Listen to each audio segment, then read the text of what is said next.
पहिली गोष्ट म्हणजे जेव्हा तुम्हाला दिसतं की तुम्हाला ओबेसिटी आहे त्यावेळेला तुम्ही इमिजिएटली त्याच्यावर काम करायला सुरुवात केली पाहिजे.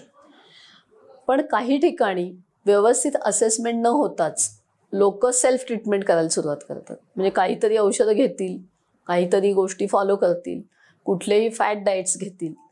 तर डाएट म्हणजे एक पद्धतीचं मेडिसिन आहे. जसं आपण एक पॅरासिटामॉलची गोळी खाताना डॉक्टरला आम्हाला विचारलं जातं की डॉक्टर ह्याच्याने काही वेडवाकडं होणार नाही ना. डाएटमध्ये लोक वाटेल तसं सहज डायजेस्ट करतात, ॲक्सेप्ट करतात. तर हे कुठेतरी एक पद्धतीचं शिक्षण होण्याचं लोकांची गरज आहे की नक्की मी कसा आहे आणि मला झेपणारे काय गोष्टी आहेत, माझ्यासाठी योग्य काय आणि वाईट काय.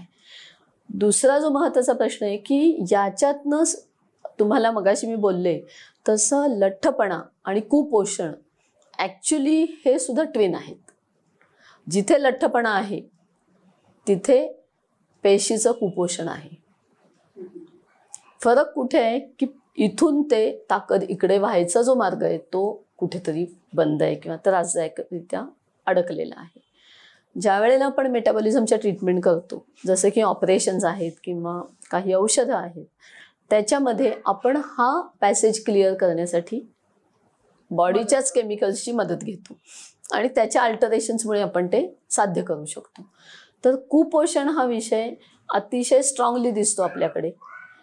व्हिटॅमिन बी, व्हिटॅमिन डी आणि आयर्न हे तर भारतीय महिलांमध्ये सगळ्यांमध्येच अतिशय कुपोषण लेवलला आहे असं पण म्हणू शकतो. याच्यामध्ये ओरिएंटेशन जर आपल्याला व्यवस्थित झालं की आम्ही काय खाणं आमच्यासाठी योग्य आहे. एक प्रायमरी काही टेस्ट असतात, त्याच्यातनं खूप गोष्टी आपल्याला समजू शकतात आणि हे पुरुष आणि बायका ह्या दोघांनाही ते इक्वली लागू होतं. म्हणजे जेंडर वाईज मूल पैदा करणे किंवा मुलं जन्माला घालणे ह्याच्या व्यतिरिक्त ओबेसिटीचा इम्पॅक्ट दोघांवर फारसा वेगळा नाही आहे. वंध्यत्व बाईलाही ओबेसिटीमुळे येऊ शकतं, पुरुषालाही येऊ शकतं. म्हणजे इनफॅक्ट आता तर आम्हाला IT सेडेंटरी लाईफमधले प्रचंड लोक दिसतात की obesity, depression, infertility, pre diabetes, लहान वयामध्ये BP हे एक कॉम्बिनेशन फार स्ट्रॉंगली दिसायला सुरुवात झालेली. ह्याच्यामध्ये तुम्ही म्हणता तसं एक जागृती होणं महत्त्वाचं आहे. वैज्ञानिक जागृतीचं महत्त्व खूप आहे.